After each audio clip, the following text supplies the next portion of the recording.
আগামী দিনে আপনার আরও আমার হচ্ছে বিধায়ক আমাদের আমি রামকৃষ্ণ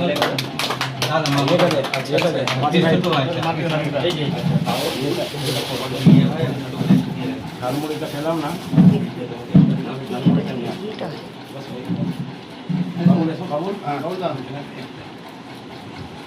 জয় শ্রীরাম।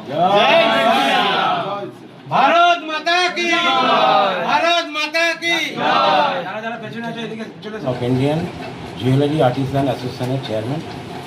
বিগত 4-5 মাস থেকে আমরা বাংলার পরিবর্তনের জন্য আমরা কাজ করছিলাম নিঃস্বার্থভাবে। আমাদের অ্যারাউন্ড 10 লাখ লোককে আমরা বেঙ্গলে ইম্পোর্ট করার জন্য আমরা তৈরি ছিলাম এবং মেন আমাদের উদ্দেশ্য ছিল যে বাংলাকে সোনার বাংলা করা। সেই রাজা রামমোহন রায়ের বাংলা, নেতাজি সুভাষচন্দ্রের বাংলা, রামকৃষ্ণ পরমহংসদেবের বাংলা, স্বামী বিবেকানন্দের বাংলা। সুতরাং আজকের তারিখে বিগত 50 বছর ধরে আমরা দেখতে পেলাম ওনাদের 34 বছর, এনাদের 15 বছর, 50 বছর থেকে যেন আমাদের বাংলাটা একটুখানি আমরা হারিয়ে ফেলেছিলাম। আমাদের হিন্দুত্ব সনাতনীদের যে কী কঠোর একটা পরিস্থিতিতে পরিণত হয়েছিল সেটা আমরা বাইরের শহর থেকে আমরা অনুভূতি করতে পেরেছিলাম। সুতরাং আমরা মিটিংয়ের মাধ্যম থেকে আমরা এটা করব বলে আমরা সংকল্প নিয়েছিলাম বিনা স্বার্থে।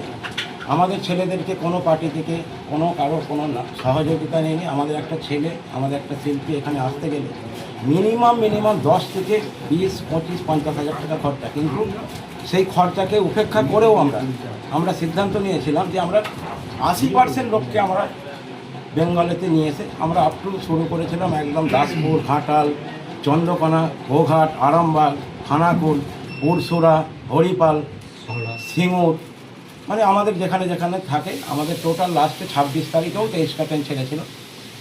আর এইটা কারণও হচ্ছে মোদিজি যে একটা 2047 সালে একটা যে আমাদের বিকশিত ভারত গড়ার স্বপ্ন দেখছেন, সেই বিকশিত ভারত গড়ার স্বপ্নের জন্য বেঙ্গলকে খুবই প্রয়োজন ছিল। বেঙ্গল একটা ছোট্ট রাজ্য, এখানে অর্থনৈতিক ব্যবস্থা অতটা স্ট্রং নয়, আর যে দিল্লির রাজনীতিকেও যে চালায় সেটাও নয়। কিন্তু এই বেঙ্গলকে হারানোর জন্য আমাদের যে ইসলামিক স্টেটগুলো জেহাদি এমনভাবে লেগেছিল, যেমন আমাদের বেঙ্গলের খবরের জন্য বাংলাদেশ বা পাকিস্তানের নিউজ চালানো হচ্ছে। আজকে বেঙ্গলে বিজেপি জিতার পরে ওদের কিন্তু মাথার চোখের ঘুম উড়ে গেছে।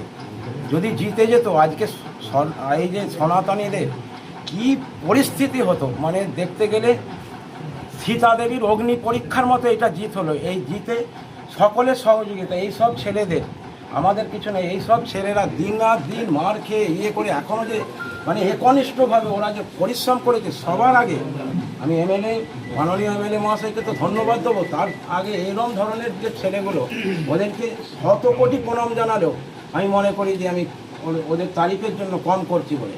হ্যাঁ, মোদিজির সাথে আমরা হাতে হাত মিলিয়ে কাজটা করতে পেরেছি, আমরা সাকসেস হয়েছি, এতটাই আমাদের।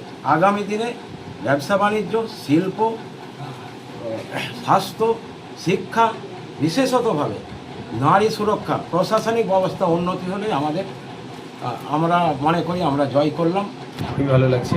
এখন এসেছেন স্বর্ণশিল্পী অল ইন্ডিয়া অ্যাসোসিয়েশনের যারা কর্ণধার আছেন, ওনারা এসেছেন, পশ্চিমবাংলা থেকে প্রতিনিধিত্ব করছেন।